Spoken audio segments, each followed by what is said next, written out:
Hello? So the sound is on, that's good, that's a good start. Blimey, what a big audience. That's incredible. I'm used to sitting in my kitchen for the last 2 years. 4 walls. It's really heartwarming to see so many people here. Thank you, Ellis, for the lovely introduction and for your friendship over such a long period, for your support in the way that you've written about us, and the opportunities you've given us in your association with the Architecture Foundation. And this is the sort of culmination of a friendship that goes back, as he says, about 20, 25 years. I'd like to say a few thank yous to some people, because without the people who have helped me in the last 2, 3, 4 decades, I wouldn't have achieved very much at all. My skill sets are quite kind of narrow.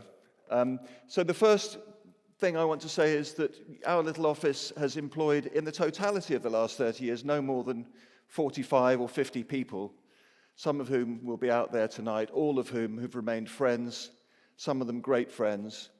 And I want to say thank you to all the people who've worked in our office. Their energy, their enthusiasm, their creativity have been what has made the buildings, which I'll show you tonight, possible. And particularly Phil Hamilton, Alice Brownfield, Emma Kitley, Jonah Luswata, and Bridget Shaughnessy, the current office. There's only 6 of us. And they're sitting out there. I can see them, or I saw them earlier on. So it's a heartfelt thanks to you for the amazing work, the passion and the commitment that you show and have shown through the last 2 years, which have been really difficult. I'm so relieved that we're sitting back in the office and the banter's going again, and the insults and the support that we're able to offer each other. I'd like to say a thank you to 2 great friends, to Ben Stringer and to Heinz Richardson, who have been mentors in this project over the decades and have offered encouragement, advice, and have really helped to carry me through. And finally, to my life partner, Daisy Miller, who sort of keeps me on the straight and narrow. So I'm going to show you some pictures of our projects, as you perhaps expect. I'm going to, where's the clicker? Here we go. And I'm going to show you some built projects and some unbuilt projects, some more sort of theoretical projects. One's more annexed to the teaching work that I do, and a kind of more of a speculative way of thinking about architecture. I'm going to talk a little bit about our design and working methodology, what it's like to be in our office and how we develop schemes. But before I do that, I want to talk a little bit about the context in which we work, the political context, the economic, cultural context in which we're trying our best to do good housing and good urbanism. I'll go on to talk a little bit about some of the ideas which are close to my heart by using some images and some quotes which will help to sort of flesh out the sort of ideological kind of position which sustains us when we're developing our ideas. But this is no bad place to start, and it reminds me to share with you my thoughts on the mess that we're in terms of the current ongoing housing crisis, the unnecessariness of that position. We, one of the richest cities the world has ever known, have 7,000 street homeless people. You've all stepped over them as you come out of the tube. You've walked past them in the subway. You've seen them in the park in their tents. It's a disgrace, and it's absolutely unnecessary. There are another 130,000 people in London living in insecure accommodation. And behind these statistics are really the miserable situations of the personal stories of people enduring the difficulties that are created by the chaotic manner in which successive governments have managed the land economy of this country. And it wasn't ever thus, because in the aftermath of the Second World War, when this country was broke, we were building 100 and 150,000 social housing units a year. We were building a national health service at the same time, but there was a commitment on behalf of the government, with the support of the people, to make housing a priority and to treat it as basic infrastructure rather than commodity, which is what it has become. The rot set in the first instance in 1977, by which time, incidentally, nearly half the population were enjoying the benefits and living in social housing. In 1977 Housing Act, Thatcher and Heseltine introduced the right to buy, and progressively, with a series of pieces of legislation, made it difficult for local authorities to build housing.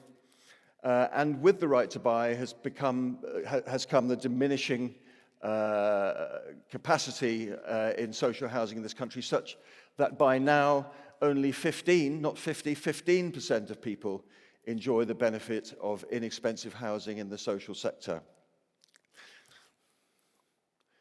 And this is not altogether, sadly, not an altogether unfamiliar sight, the demolition of social housing to make way for private housing, or quasi-social housing, you might call it, in place of proper social housing as it once existed.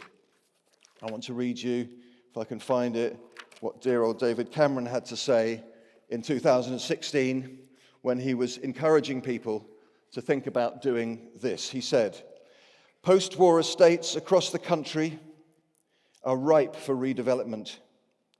We will sweep away the planning blockages and take new steps to reduce political and reputational risk for projects' key decision makers and investors. I believe that together we can tear down anything that stands in our way." And tear it down they have.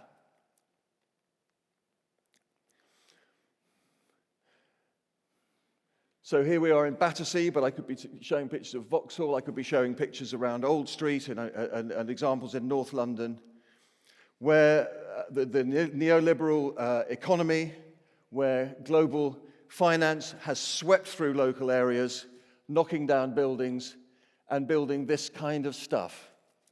This kind of stuff being the investment vehicles for large pension funds and for overseas money for global finance. And in London, we have, in places like this, a total of about 30 or 40,000 empty homes simply being used as an investment vehicle for their owners. This in the context of the homelessness which I've already described, and which is evident in this picture. This is a photograph taken in a subway a few hundred yards from Buckingham Palace, just down from Apsley House. This is a photograph taken by a homeless person, a project run by the photographer Paul Mowat, a friend of mine, and he was encouraging encouraging homeless people to take a photograph of their own environment. So this is somebody's sidewalk bedroom, and this is somebody else's bedroom. This is a one-bedroom flat in Knightsbridge, which was on the market a couple of years ago for £15 million. So we have to remind ourselves that we are to an extent complicit in this situation. We live in a democracy. We have the power to change what is going on out there. We have the ballot box. We have direct action. We have free speech of sorts. We have power. And we need to remind ourselves of that, because it's so easy to forget. And when we again think of what was being done in post-World War II and what is possible with a properly organized economy, with a planned economy, rather than just abandoning things to the market, we can resolve these issues. It's hard to imagine that in the current political climate, but let's just remember that.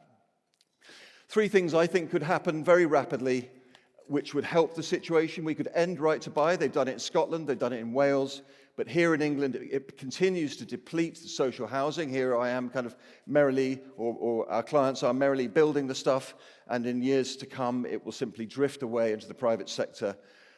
So that needs to be ended. We need to be looking at private sector rent controls as at least a short-term measure to alleviate the problem of affordability. And we need also to have a social housing revolution, a new program of social housing at about the scale that was undertaken in the post-war period to deal with this issue. It is doable. It just requires the political will of our government and of us as citizens to do so. So look, in some ways I need to apologize to people who've seen this talk before because there's some repetition here. Some of the themes, many of the themes which I've been working with over the last quarter of a century and longer are as they were. And so I, on the one hand, apologize. On the other hand, I'm unapologetic in showing this slide and reading the soundtrack, the quote that goes with it, because it's a beautiful one. And it speaks volumes for an approach to architecture which puts people first. I'm fascinated by the relationship between architecture and culture, between people and space, about the possibility of an architecture which is permeable, which invites occupation. I'm really interested in a sort of reciprocal relationship which exists between people and architecture. You know, we make our cities, we create them, but then they come back and they impact on us, and they limit us, and they set us free in the manner in which they are designed. And so Walter Benjamin puts this much more succinctly and beautifully than I do, as you perhaps expect. In his book, One Way Street, he describes in each of the chapters a European city, and the one that captures my imagination is his description of the city of Naples and of this frantic activity of a street scene and of architecture and the city having life breathed into it by the activity of its occupants. He says this, so this is 1924, okay. The passion for improvisation, which demands that space and opportunity be at any price preserved. Buildings are used as a popular stage. They are all divided into innumerable, simultaneously animated theatres. Balcony, courtyard, window, gateway, staircase, roof are at the same time stages and boxes. So he's imagining the people who live in the city as both actors and observers in this amazing scene. As porous as the stone is the architecture. Buildings and action interpenetrate in the courtyards, arcades, and stairways. In everything, they preserve the scope to become a theatre of new, unforeseen constellations. The stamp of the definitive is avoided. No situation appears intended forever. And so when we're designing, when we're thinking about our projects, it's hard to imagine a blank sheet of paper. One is imagining the activity that might be made possible by the lines that we're drawing, by the spaces that we're trying to create. And so that quote and these ideas are never far from the thinking of people in our office as we develop our schemes and think about how we're trying to design. This is a picture of a kind of unremarkable street. It happens to be in Brighton. But I'm one for looking at ordinary everyday things. You might say, well, why is he showing us a picture of a street? Why is he telling us what a street is? We all live on streets. We know what they are. But I think it's just worth reflecting on these things. For me, the street is the basic building block of the city. 75% of all of the buildings, or 70% of all the buildings in London are houses or housing. So when we do our housing schemes at any scale, we try to imagine the kind of spaces that we're going to create, which are kind of public spaces. So housing is what kind of compresses public space into narrow, into streets. It creates a hard edge to streets. It surrounds our squares, and it brings people together rather in the manner that this street does. A well-designed, perhaps a gridiron or at least axial collection of streets makes the city an easy place to understand, an easy place to navigate. Where streets are straight and they collect adjacent neighborhoods, they very often connect neighborhoods which are rather different. They might be different socio-economic groups, racial groups, but an axial set of streets creates visual connections between adjacent neighborhoods, which is fascinating, I think. Again, this is a street which is relatively narrow. It brings people into close proximity. So there are rich people here, there are poor people here, there are people from different backgrounds, different ages. And architecture and urbanism can do that. It's fascinating thought, really, that a street designed like this can help to bring people from various different backgrounds who would otherwise not be visible to one another, bring them together. Clearly, this is an interesting street because it has a kind of multiple uses on it. There's a pub on the corner, there are shops, offices, restaurants, and people living upstairs. It has a life, if not 24 hours a day, then quite a lot of the time. It's a place where you can feel safe because there are windows looking into the public space here. And even when the street isn't full of people, you don't really ever feel alone. Jane Jacobs, windows, eyes on the street. So the last of these little sort of preambles is an image of one of my favorite spaces on earth. And it's a reminder for me to talk about public space and to reflect with you on what public space is. It's an interesting thing, isn't it? It kind of belongs to everybody, but it also belongs to nobody. And this is a wonderful example. It's at the edge of the city of Marrakech in Morocco. And this scene, this is clearly sort of the evening wearing on, has repeated itself every evening for, 1,000 years, as the little labyrinthine alleyways of the city, which are where people hang out during the daytime, in the cool of the evening, they sort of discharge into this place. And each night, this most extraordinary sort of theatrical, disorganized kind of festival architecture emerges. Little kitchens are shuttled out on wheels to create temporary cafes. Rings of people create themselves around snake charmers, storytellers. Little daises are there for musicians. And it's a fantastic scene. And what reinforces this kind of reading of public space as being a space where people can kind of express themselves relatively freely is the name of this space, which in Arabic is Jama' al-Fana. One of the translations of that is a mosque of nothing. And I love the idea of public space being, wherever it is, a mosque of nothing, a place in which people can be relatively free, not always, but in the majority of cases, to be relatively free in the way that they can express themselves and make themselves visible to one another. And again, that reading of this space is reinforced by the fact that behind the photographer in this picture, looking at this changing scene, this ever-changing kind of festival of events and people and noise and color, is the Grand Mosque of Marrakech. 2-meter thick walls, immovable, immutable, and unchanging, both in terms of its physical form, but perhaps the ideas that it expresses, and its counterpoint in public space. And that, to me, is a kind of beautiful sort of juxtaposition, if you like. Well, here we are.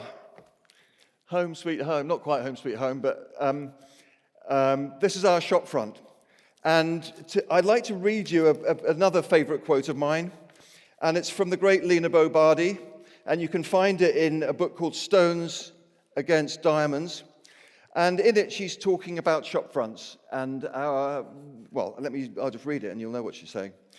I love it. The city is a public space, a great exhibition offering all kinds of subtle readings. And anyone who has a shop, a window display, or any showcase of this kind has to assume the moral responsibility which requires that their window display might help to shape the taste of the city, that might help to shape the taste of the city dwellers, help to shape their face of the city, and to reveal something of its essence. And it's brilliant having a shop front on the King's Cross Road. We have people knocking on the door a lot, people peering in through the window, fascinated by what's going on inside and what we're displaying in the windows. Tourists, homeless people, local people, people who need a back extension, and from time to time they invite themselves in to have a look round. And so that's our little meeting room. Hasn't seen much action in the last year or two, but it's coming back. And above that, below that, we have a basement full of models in addition to all of those models. And there are 2 floors where we, 6, 8, 9 is the maximum we've had, sit and do our work. We're a tiny office. We've always been a tiny office. My objective has always to have a tiny office. I've never wanted it to grow. Kath Slesser has described it as less an office and more like a dinner party. And the idea that we could be sitting round a table, having a few drinks or discussing architecture or thrashing out a design problem is really essential to the manner in which we work. Now that we're back in the office, it's fantastic to hear the banter going on again, and the support and the kindness that goes between the 6, 7, 8 people who are there. And it's possible in an office of 8 people to have real friendships, and we go out to dinner together, and we go for a drink on a Friday, and if somebody has a birthday, we get together for that.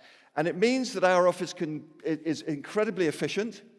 We don't waste time. People who are with me in our office have been together for a very long time. They know the score, they know the relationships, and we can cover an awful lot of ground. People are amazed by what we do with such a small group of people. And there's our rooftop where we have lunch in the summer. So it's I think quite a unique environment. And we have a fairly, I think, for the 21st century, unique way of working. We're pretty analog. We don't really use the computer as a design tool at all. It comes in later in the production stages and the technical stages of the project. But we work with pencils, and we love sketching. And the top left-hand image is quite instructive, because when we get a site plan, and it doesn't take long before it gets projected up into 3 dimensions. And that's one of the projects I'm going to show later, just emerging. That's exactly what happens. And then you overlay another sheet, and it changes a little, and it morphs. And the other thing we don't do optioneering. Lots of architects' offices will start off with 5 options, and we'll work out where we're going. We'll start off there, and we might end up going there or there. But we follow a single line, mainly a single line of inquiry and the work of design of the projects. So you've got a kind of mansion block in the bottom left hand. We get down to eye level, and we try to understand the scale of projects at street level. And these are not presentation drawings. These are drawings that we do to understand the project ourselves. Sometimes they turn into presentation drawings. And again, we rarely use the computer to explore what the atmosphere and the materiality of our spaces are like. We think these sorts of drawings do the job better and convey something of the spirit. The other thing about drawing by hand is that it's very dynamic. You can change it, you can rub it out, you can scribble it out. And I just feel that sometimes the computer is more clumsy in that regard. We can work more quickly with stuff like that. But although these clearly are dropped into a machine and colored up, we work with models a hell of a lot. This is a project we did with Jessica and Wiles and Heinz Richardson sort of 10 years ago. Greenwich Millennium Village is a model we made out of foam. It's a working model. It's a model made with a scalpel, bits being chopped off, added on, shifted around. We never use the machine for making models because it's no good. We can't change it. It needs to be part of that dynamic process that I'm describing. We then go from that 1 to 500 scale to a bigger scale, where we're getting a better handle on the fenestration of a project and a bit more on the detail of it. There's another one, that's Beechwood Mews, which is currently under construction in Finchley at the moment. But to make these models, particularly when we're working with rather narrow streets, rather small courtyards, is to really understand the proximities.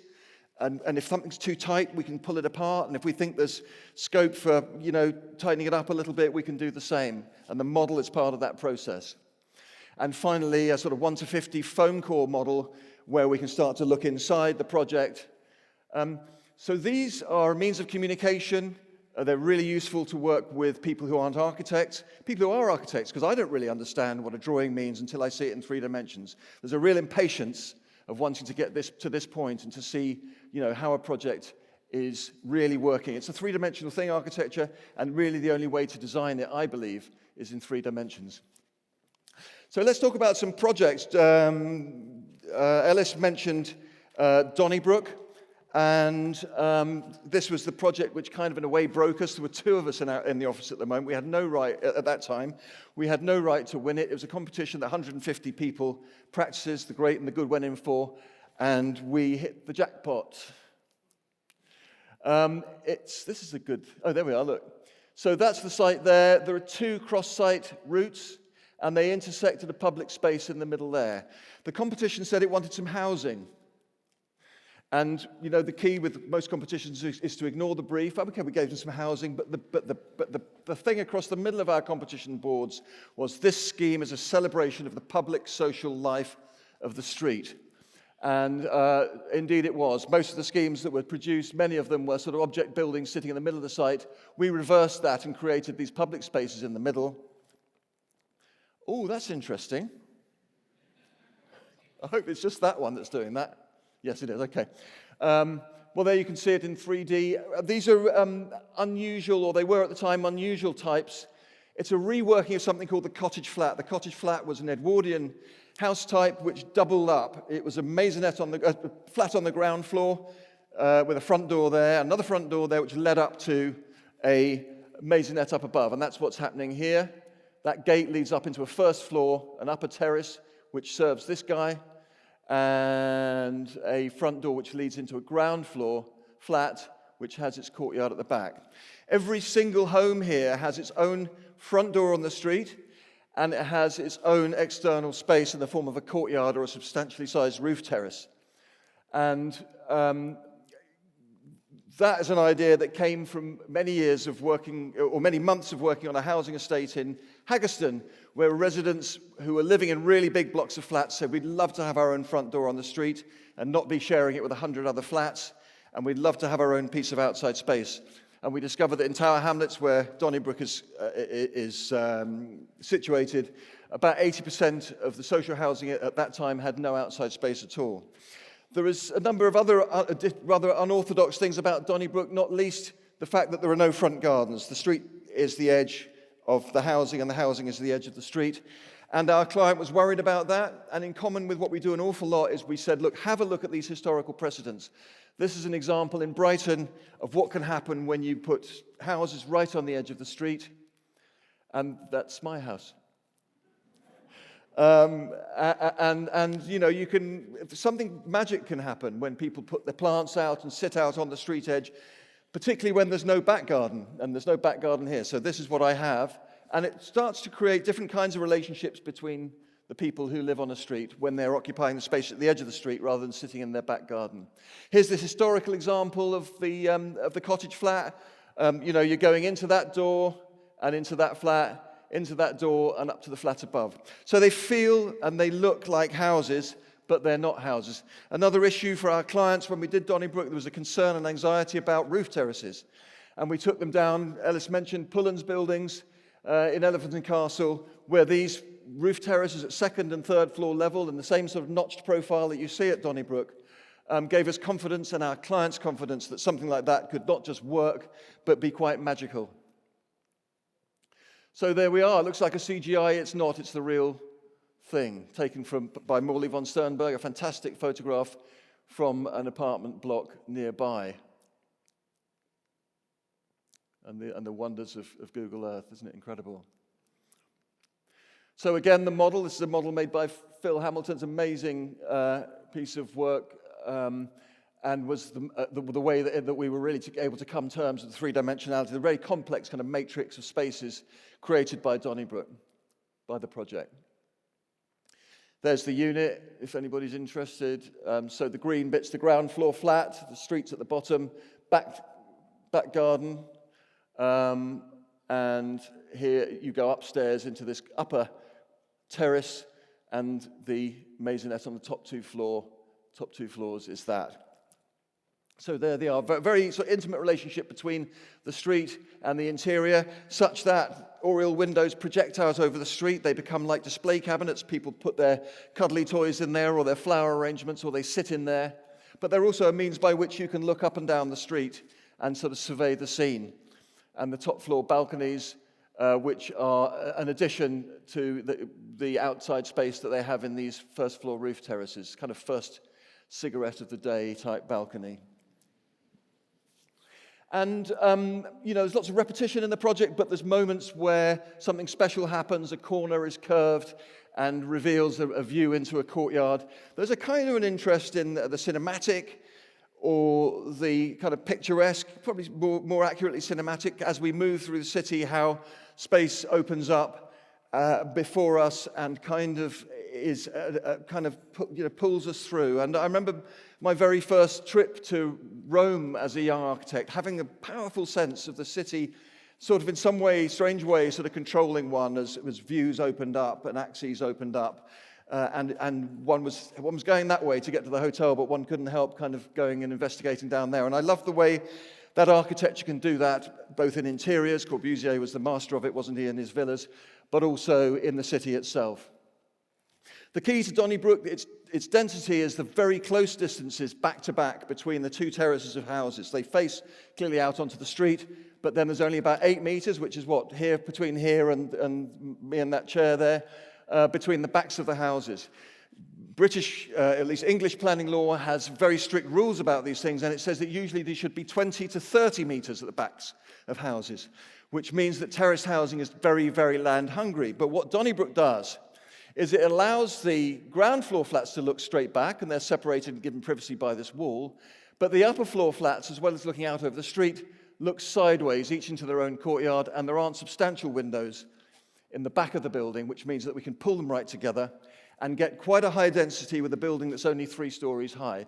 That's classic terraced housing, and you can see how much space it's using up, and you can see really that if they were converted into flats, only the ground floor units would have outside space. So Donnybrook starts to make a different kind of urbanism and a different kind of typology possible. It's great to go back and to see those spaces, I think Walter Benjamin would have approved, in use. There's the tower block that the photograph's taken from, some little houses, because they're not all double-stacked maisonettes. And then we're very keen that it shouldn't just be houses, that there were shops. Our client again said these shops are too small, we'll never be able to let them. Well, they've always been let. They've always been let. And if the rent's right, you can let spaces like that. And as I say, lovely to go back and see people using these spaces in a way one might have imagined. It's not always like that, but it can be. And little quirks, and I talked about a sort of slightly, picturesque way of thinking about the city, but this is also about the building in use. So it's a pretty kind of feature on the corner, but I used to know the people that live there, and the middle daughter of the household used to sit in that window. It's halfway up a staircase and do her homework looking out over the square. So it's lovely to kind of understand how people are using these buildings. This is a series of the front doors at Donnybrook. We had the clever and misguided idea that it would be good to put a window in the front door of each of the homes so that you could see who was knocking on the door. Well, of course, nobody wants to be seen when they answer a front door, so we couldn't have got it more wrong, but the magic is that this has happened, and in every single window, door, in every single occasion I've been down there, there's been a little picture, which is kind of, a absolutely unintentional outcome, but a really delightful one. So the second of projects I want to show you is in Stepney Green, and it is a row of garages and pram stores at the back of some late 60s, early 70s social housing, and our client was keen to see if we could get 3 or 4 houses in this space so that people could be moved out from overcrowded flats in this building and into 3 or 4 houses on in the garden area. It's quite a first trip there. You're looking for little rays of sunshine, little bits of hope, something to get hold of, perhaps in quite a challenging situation. And I got interested in these fences and the trouble that people were taking with their gardens, and the manner in which they seemed to be empowered to do something with those spaces that they weren't necessarily able to do with the houses themselves. And seeing flashes of colour in whirligigs and paddling pools in the gardens and in these roses. And so we thought that conceptually our building might be an extension of those fences, that we might build it in timber, and we would hope that in time these terraces, these courtyards, would become as lively and as interesting as the gardens which were opposite. We wanted to push the buildings right back in order to create a space which we shared by the new residents and by the existing residents, so that it would become a kind of bit of a melting pot of the new people and the existing residents. And we made, was it 8? I can't remember, 8, 9 homes rather than 3 or 4. And we were able to maintain this green space and have a playground. This is a 6-bedroom house, so they're very big houses for extended families who are moving out of the tiny maisonettes in here and benefiting from all the extra space that gives. The building is made out of shingles, which kind of is designed to echo the timber fences which are sitting opposite. So each one of those is a house.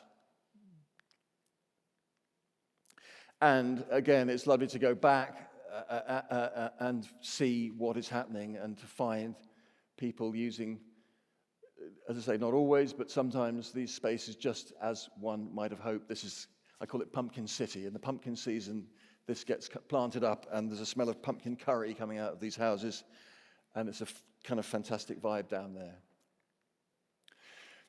So I've talked a little bit about using precedents to kind of understand how the social logic of different typologies. And this is Schumer Square. Some of you will know it. It's in Peckham in South London. And these are what they call blind back houses. They have no back gardens. They have no windows at the back. Everything happens into this shared street that runs down the middle of it. And again, sort of relationships emerge, and people invest everything in the front of their houses. And I thought this was a really interesting model when we were asked by the Barking and Dagenham Council to do some housing for older people. And the stats for loneliness in people and older people are really sobering. I haven't got them in my head, but they are. And I just thought if you could design a project which brought people together or gave the people the opportunity to come together, then that might be a really positive thing. So it's an old garage site in Dagenham. Those are some more garages, but they used to come down here. And we did a row of houses down either side of an alleyway, which ran through back into the site and was sort of grafted onto the end of these houses here. And there it is. That's like a week or 10 days into the thing. And it's absolutely wonderful to see people taking control of that space. No photographs here, but you could go down there any day in the summer and there'll be 3, 4, 5, 6 people sitting out there chatting away and enjoying each other's company where they might otherwise be sitting inside their flat feeling rather lonely.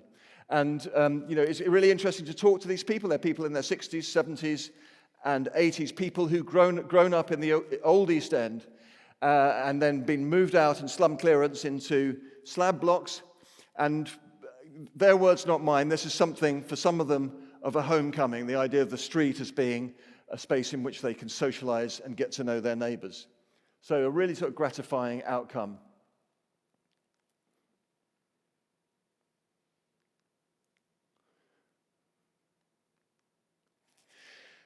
So this is another version of this sort of back-to-back experiments that we've been doing. This is another precedent actually in the south of France, in a Bastide town in the south of France. Again, what can happen when people invest everything in the front of their home and what can happen to the edge of the street. And it got me thinking. And when we were asked by Newham Council to do a block of flats with 30 or so, 40 or so units in it, on this site, which is this yellow thing here, I wondered whether it might be possible to get the same number of homes, the same number of units, but give everybody a house rather than a flat, give everybody a front door on the street edge and a roof terrace on the very top. And might that be another way of thinking about how to do relatively high-density housing? And this is high-density housing. So it's achieved the density by saying that's a house and that's a house. So they share the same back wall. This house is accessible from this street. This house is accessible from the central courtyard, which has a tunnel going through into it there and there. So it's proper old-fashioned. It's not. There's no alleyway down the back. It really is back-to-back housing. And there you have them again. So this arch leads into one house there, which is this one, and there's a corresponding arch leading out of the central square into this unit here. So they're whacked together like that. One of the common criticisms of back-to-back housing is its single aspect. So you've got your houses there, you can only look that way, you can only look that way. When the sun's gone round, you're stuck in darkness. Well, what we did here is to carve out a space on the top floor so that, yes, these bedrooms and this kitchen look that way, but the living room on the top floor has a view out that way, but also looks sideways into its own private courtyard up in the sunshine. And one's very anxious about promoting these things. Back-to-back housing was discredited in the early part of the 20th century. There were tens of thousands of them across the industrial north, more rare in London, but very common in the rapid growth of the industrial cities of the north in the early part of the Victorian period, right through into the early part of the 20th century. So I thought I'd better go and have a look at some. There are areas of Leeds where there's quite a lot still in use, but I went to, which I've been to as well, and they're very interesting, but I went to the Back-to-Back Museum in Birmingham where the National Trust has saved eight out of the 30,000 houses, back-to-back houses, which had existed in the city centre. And it was really amazing to go back and to see these places and to talk to people there. And the people that showed us around had all been back-to-back dwellers who'd been moved out in the slum clearances of the 60s out to the edge of town into the slab blocks, which now have also been demolished, and they're all now living in bungalows, bungalow oblivion, beyond the edge of town. And they were lamenting the kind of loss of relationships which had been easy within these kinds of buildings. They didn't romanticize the poor sanitation, but they were sad to have lost what the kind of street-based and the intimacy of these little muses and streets had given them and their neighbors. So I felt kind of buoyed up by that experience and talking to those people, and thought this was worth a try. So here we are in sunny Newham, and each one of those is a house. You've got a kitchen on the ground floor, bedroom, and a living room up above. So, it's a house that would suit somebody who's gregarious, who likes their neighbors, who likes the idea of being close to their neighbors. It's a house for people with good knees, because it's one room per floor, effectively. But I think the idea that housing should conform to some standard, should always be the same, that it should be designed for Mr. and Mrs. Entirely Normal, is wrong. I think we need to have a variety of different types of housing to suit different temperaments and people with different kind of physical, to suit different people's ability physically. And McGrath Road, this model is definitely an example which suits a particular kind of quite sociable person. And it's fascinating to go back there. So here are the houses which face out onto the street, and here are the houses which face into the courtyard at the centre. And they have a very different atmosphere, because some are more, the outer ones are less private, these ones feel more private. And this is a picture taken by David McHale on his recent trip down there. It's been shortlisted for the Neve Brown Prize. And wonderful to see these buildings in use, somebody hanging out there washing the prams, and the way that these arches operate almost like magnets as they're an inducement or an encouragement to people to occupy the space at the edge of the street. I mean, the classic example, isn't it, in the Caribbean and the southern states, is the kind of raised porch.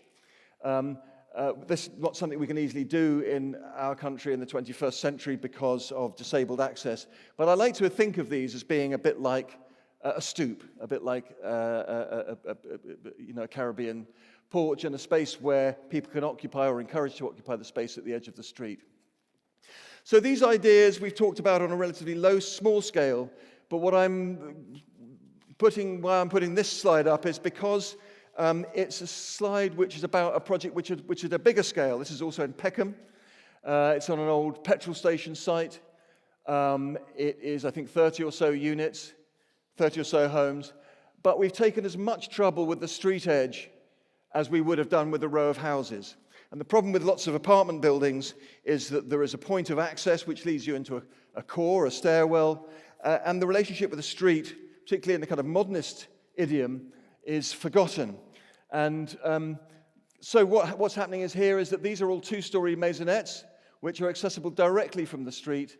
So there is still the sense in which these buildings, or this building, has a powerful connection with the street, and that the people who live there kind of own that space beyond their own threshold. But one of these leads into a core or into a stairwell, rather lovely one actually, beautiful concrete, and up into these apartments. This is an idea stolen from Adolf Loos, who never built, did some drawings of a very interesting sort of ziggurat apartment building, actually on a much bigger scale than this. But I think it's wonderful to imagine in years to come that, and again echoing the Walter Benjamin idea of this building, the architecture being, foregrounded by people's kind of lives, and that these terraces will become covered in people's, outdoor gyms, where they're fixing their bicycles, where they're putting plants out, where there are parasols and so on. So watch this space. So there's an interest in how the building meets the ground, but also a fascination with a complex roofline at its kind of an aesthetic level, how a building meets the sky, but also the possibilities of roof terraces and the joy that could go with being able to occupy these bits of flat roof at the upper levels of the building. Graham Park, an even larger scale. This is part of a regeneration project in the north of London, in Colindale.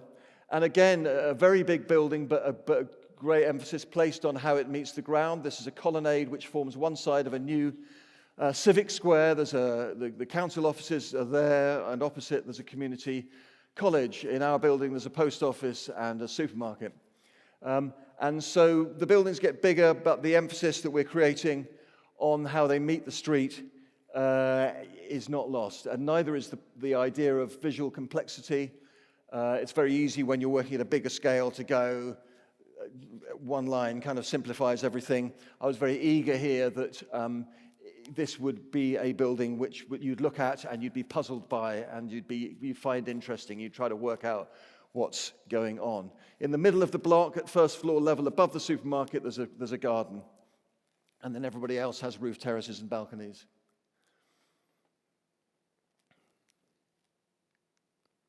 And there's the colonnade. So this is actually for sale housing, but part of a bigger regeneration project which has a lot of social housing in it. Well, I'm going to just talk a little bit about some refurb projects. I still call them that. Retrofit is the current word, but I like refurb better, actually. And I wanted to, the impetus for the refurbishment of old buildings, there's clearly a powerful argument, ecological argument for the retention of old buildings, the carbon that's contained, embodied within these projects, within these old buildings.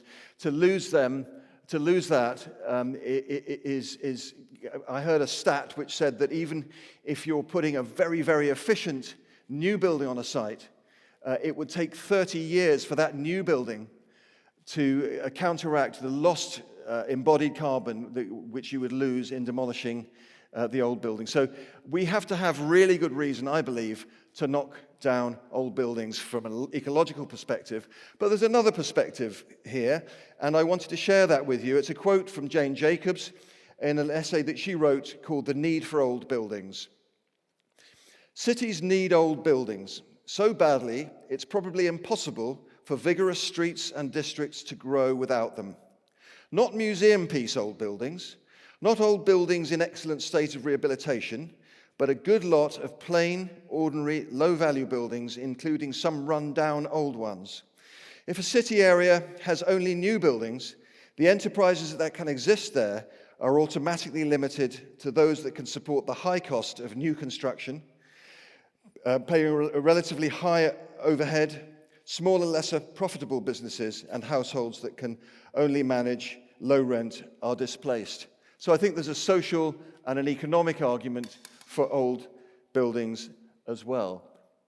So this is actually a really lovely old building designed by the late Victorian Edwardian architect E.T. Hall. It's the Poor Law Guardians building in Camberwell, and we refurbished it for the use of a charity that looks after long-term unemployed people and people having trouble with their housing. There was a big sort of splurge of old buildings out here, single-story sheds and so on, which we removed to create this courtyard. So it's a pretty radical change to the existing building, but we felt that the courtyard, there it is, lovely, isn't it? We felt that this courtyard was the key to these various agencies, disparate agencies, working closely together in the interest of their clients, because it would mean that people from the housing department, from the police, from this department, that department, would have the opportunity of the unplanned encounter made possible by a courtyard, which would be less likely to happen in a corridor. And the other fantastic thing with old buildings is you get this sort of thing going on. And the sort of posh word is palimpsest, isn't it? But basically a patchwork of old and new. And it's fascinating to look at old walls and to try to work out what came first and why did they do that. And we really like working with existing buildings of this kind. This part of the building is rather unremarkable, but there's still a lot of fun to be had with old brickwork, new brickwork, old windows and new windows. And so there is the space that we created, and that's the magic that starts to happen when people occupy it. One of the little bits of the project, one of the quirky bits. So another refurbishment project. Here we are in Mount Pleasant, not too far from here, between here and King's Cross. And this is an old workhouse owned by Camden Council, which they wanted to probably knock down. because, all the associations of workhouse, all the challenges of this, very labyrinthine and tricky building. And I just thought it was a shame, and I thought it was a shame from an ecological perspective. I thought it was a shame because it's a building that people have a certain amount of sort of affection for. And so we thought suddenly the possibility that we might remove this central part of the plan to create a single courtyard for its residents, much of the same sort of social logic as the last project, the possibility of the unplanned encounter between residents who have great difficulty getting to appointments on time and staff who work in the hostel. And that understanding of the project is borne out by the comments made by staff and residents who live there, for whom this courtyard is absolutely key to the kind of associations, informal associations that are possible between staff and between residents themselves. We as a practice have got involved in the hostel and helped to fund and to construct a garden in the project. Gone a bit sort of haywire in the last year, but in the lead up to last year, to the COVID year, things were really starting to take off. People coming out of their rooms and getting involved in this garden. And again, the sort of patchwork aesthetic made possible by refurbishing an existing building, the enjoyment that's to be had in the puzzle and the puzzles that are created when you do that sort of thing. This is Holmes Road in Kentish Town. It's another homeless hostel. It's another building which I think the council would have been very happy to knock down, in which I'm proud to say we saved. There's insulation gone into the roof, insulation gone into the walls, and very major changes made to the back of the building. So this is the part of the building that was retained, and we looked at this as a single-story extension, double-story extension, which weren't working well, and which we were persuaded it would be the right thing to think about something else back there on this very deep site. This is a typical homeless hostel. This is what it's like for a lot of people who already have significant problems in their lives. They've been living on the streets. They've been perhaps thrown out by their families. They've lost their social housing. They have mental health problems. They have substance abuse problems. And this is where they end up. Well, this would do anybody's head in. And so we've been working in homeless projects for a long time and wondering about the possibilities of other ways of organizing them so that people don't have to walk through spaces like that to get to their little cubicle where they live. And we just sort of tumbled on this as an idea. This is an almshouse in Amsterdam, I think, in Holland. And we just wondered about the possibility of a garden being the means by which you would get to your home or your room. And we put that idea to Camden Council at Kentish Town at Holmes Road, and they went for it. And how exciting was that when we eventually realized that they were going to be persuaded of this is an idea. A lovely open and airy reception area whereas in old hostels there was a kind of very pokey kind of airlock situation for security. And this project is part of a program set up by the last Labour government where they put a lot of money into humanizing hostels, improving the quality of accommodation, providing ensuite accommodation rather than people living in dormitories, improving the entrance areas and creating spaces like this and programs for working with residents, not just chucking them away into these hostels and institutionalizing them, but working with people to try to improve the quality of their lives and help them to escape from the cycle of hostel living. So this is part of that. This is proper, old-fashioned, social housing funded by a local council, so ultimately by us, and we can feel pleased and good about doing this. So there's the sort of allotment arrangement. There are the rooms around the garden. And I read them just a little bit of writing that when I showed Camden Council, when we first presented the idea to them, I said this: "We imagine a group of residents working with a gardener to create and maintain an intensely planted and beautiful garden with an apple tree or two, potatoes, green veg, soft fruit, herbs, a greenhouse, a potting shed, and a sunny spot to sit and rest. We think there ought to be a little room or shed in the garden for private chats and counselling. Conceived as the social heart of the hostel, the garden creates a homely, domestic atmosphere. It gives participating residents an interest and an outlet for their energy, helping to foster a sense of belonging, self-worth, and empowerment." And they agreed to it, and they built it. And while this is only a lawn at the moment, they're committed to having a therapeutic gardener working with residents on a regular basis, also local volunteers, on creating this wonderful garden, which will be the next stage of the project.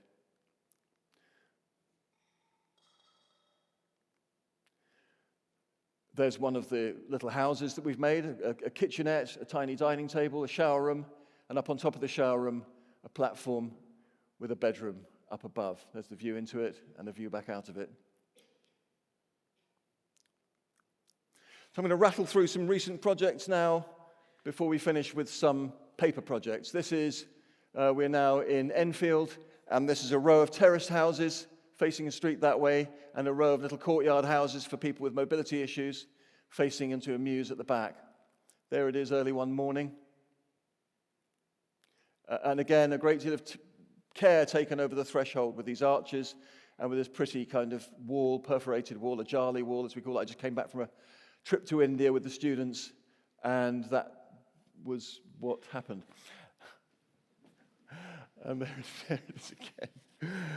My office is horrified when I go anywhere because they're not quite sure what I'm going to bring back.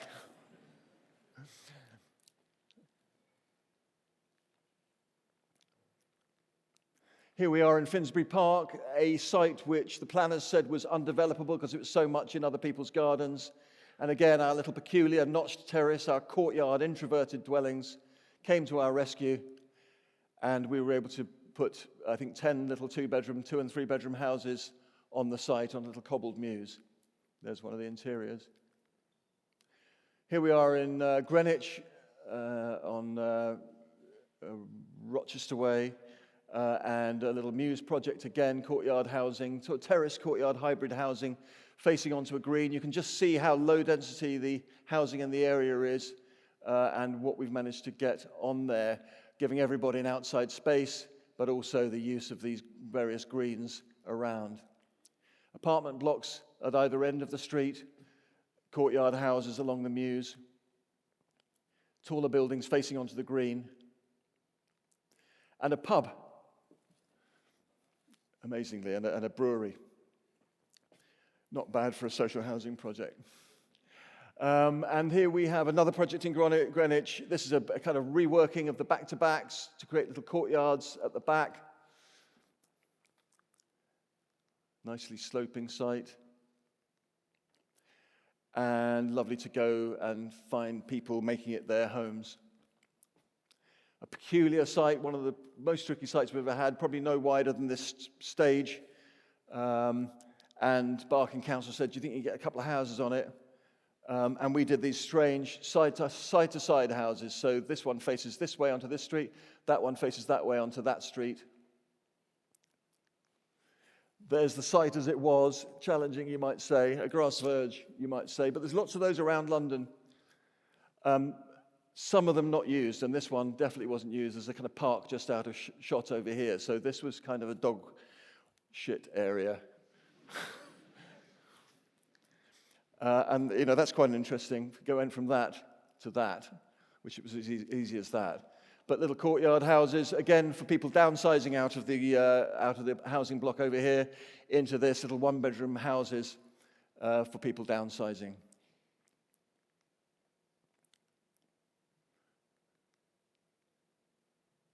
Somebody's bedroom, a view out onto the curb. Okay, so a little shift in scale.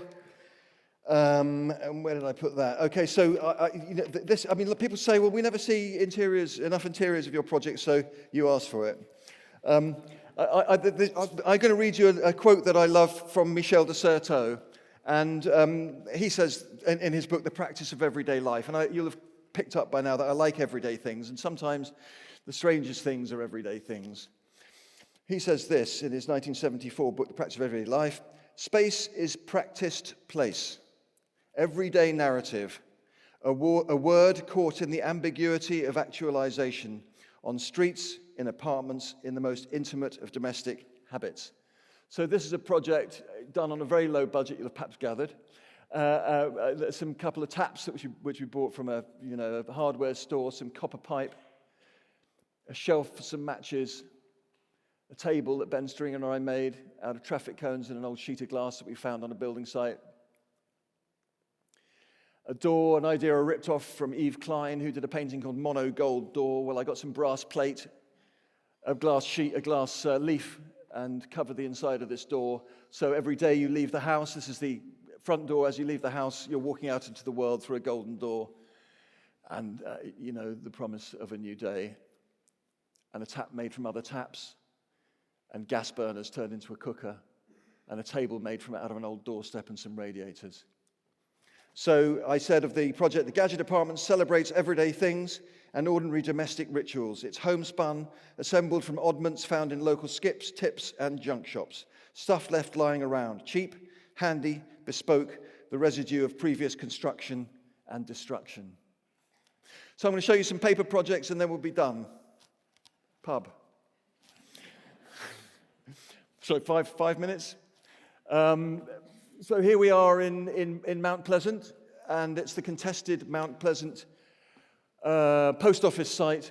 And I thought it'd be really, it's not far from where I live and not far from where I work, and I've often thought this would be the kind of thing that I'd love to see there if it ceased to be a car park. A very fine grain of little alleyways with little courtyard houses, crisscrossed by these alleyways, as I say, if we can get that. There it is, sort of running that way and connecting the new neighborhood with the adjacent Georgian and Victorian streets on either side.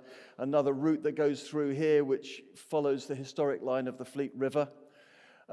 Around the edge of the project, 6-7-story apartment buildings, but in the middle, these tiny courtyard houses. And people said, well, you can't do streets that are that wide. And I said, well, come on a little walk with me. So you go down to Artillery Row. Some of the most expensive, valuable real estate in our city is on some of the narrowest streets. And these spaces work beautifully. Covent Garden, another example. So we did the plan. I, again, projected it up into a sort of axonometric view, a three-dimensional view, and the idea that the roof terraces of all of these, the roofs of all these houses would become the most magnificent garden. We made a model which won the grand prize for architecture at the Royal Academy. I did a drawing which demonstrated we could sort of get the same number of units, slight lie actually, but close to the same number of units as you'd have got in some really big apartment buildings. And we made this quite scruffy but quite effective in a way plaster cast model. You can see this is the edge of the sort of citadel that we're creating, with these arches being inexpensive business spaces, little factories, and apartments up above in this part, a way through into the sort of into the citadel of courtyard houses. And very rapidly produced sketches which just help to convey the spirit of the project, the alleyways, a parting of the ways, a courtyard in one of the houses, and a close-up of what that roof garden could start to suggest. Well, those roof gardens, put them all together, could have been an amazing, amazing scene. So look, here's some sketches.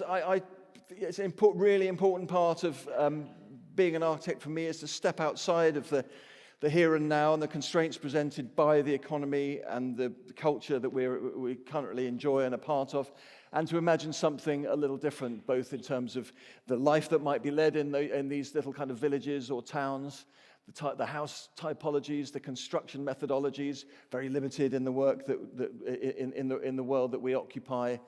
Might it be possible to make a mud project, a straw project, a mushroom brick project?